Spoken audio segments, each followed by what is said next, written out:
الرحمن الرحیم۔ ہماری خوش نصیبی کہ ہم آج حاضر ہیں ایک ایسی شخصیت کے مزار پر دنیا جنہیں غزالی زماں، رازی دوراں، بہکی وقت اور عینی عصر کے نام سے جانتی ہے۔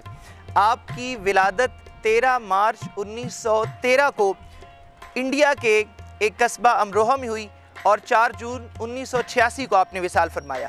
73 سال کی اس مختصر زندگی میں آپ نے بے شمار دینی، علمی، ادبی خدمات سر انجام دیں۔ اس زندگی کے اندر آپ نے انوار العلوم جیسے شاندار ادارے کو اس کا قیام آپ عمل میں لے کر آئے۔ اسی طرح سے آپ نے تحریک پاکستان میں نمایاں کردار ادا کیا۔ آل پاکستان سنی کانفرنسز کے انعقاد میں، جماعت اہل سنت پاکستان کے قیام میں، تحریک ختم نبوت میں اور اس تحریک کے ہراول دستے میں آپ کا شمار ہوا۔ اسی طرح سے تحریک آزادی کشمیر میں اور مجاہدین کشمیر کی جو اعانت ہے اور جو مدد و نصرت ہے اس میں آپ نے بھرپور کردار ادا کیا۔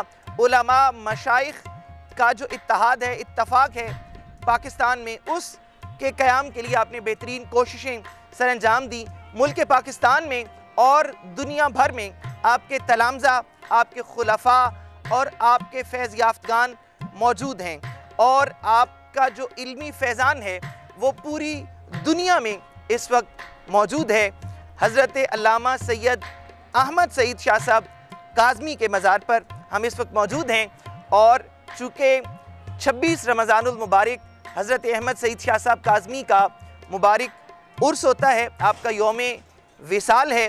یہ وہ مسجد ہے شاہی عیدگاہ جہاں پر حضور غزالی زماں ایک عرصہ تک تشنگان علم کی پیاس بجھاتے رہے، اور اب جانشین حضور غزالی زماں سید مظہر سعید شاہ صاحب کاظمی کی نگرانی میں اس شاہی عیدگاہ کی تزئین و آرائش کا کام جو ہے وہ جاری ہے، اور ماشاءاللہ اس کی جو خوبصورتی ہے اور تزئین اور آرائش ہے وہ روز افزوں ماشاءاللہ خوبصورت سے خوبصورت یہ مسجد ہوتی چلی آ رہی ہے، اور اسی مسجد کے ساتھ ہی حضور غزالی زماں کا مزار ہے جو اس شاہی عیدگاہ کے متصل واقع ہے۔